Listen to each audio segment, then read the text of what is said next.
Yo, wassalamualaikum, kembali lagi di channel Perang Damai. Kali ini kita akan membahas tentang Hong Kong, salah satu wilayah Republik Rakyat Cina yang memiliki independensi yang sangat tinggi.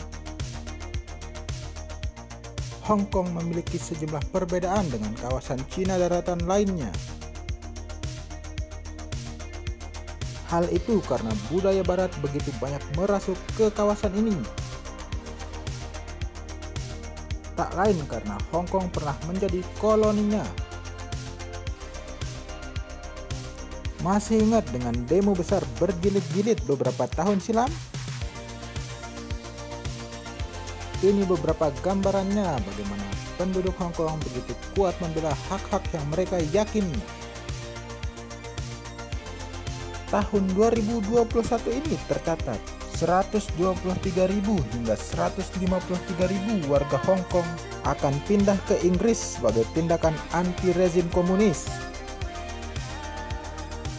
Terlebih ketika rezim komunis Tiongkok mulai mempengaruhi sendi-sendi ekonomi, sosial, dan politik di Hong Kong. BNO atau British National Overseas merupakan paspor Inggris untuk orang-orang Hong Kong.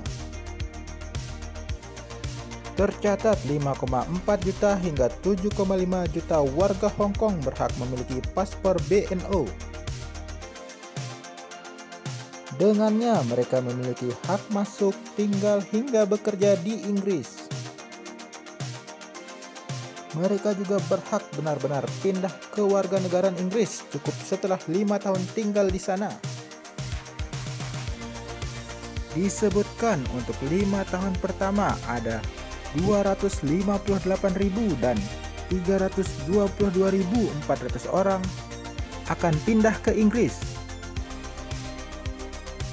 Kedepannya seluruh warga Hong Kong akan disebar ke berbagai penjuru Inggris Raya. Hal itu untuk menghindari sentimen anti-imigran dari penduduk asli Inggris.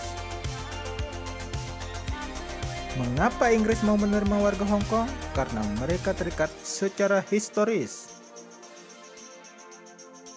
Selain itu, dengan menerima warga Hong Kong, kalkulasinya 300.000 penduduk Hong Kong berkemampuan baik akan menghasilkan manfaat dan stimulus. Nilainya tak main-main, 12 miliar pound sterling.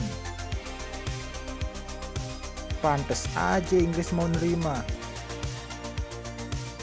Jumlah itu setara 231,8 triliun rupiah.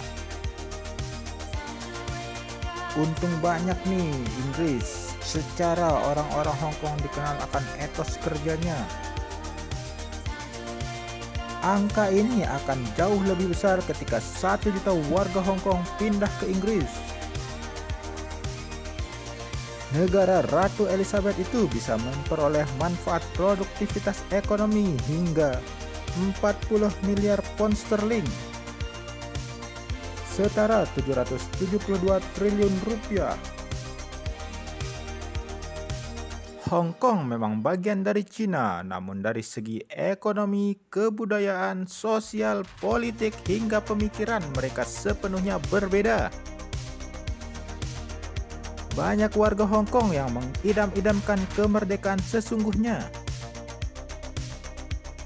Namun hal itu tentu saja sulit, bahkan mustahil, karena Hong Kong sejak dulu memang bagian dari Cina.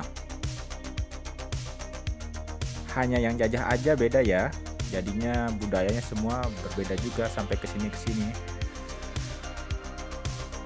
Beijing jelas tak tinggal diam.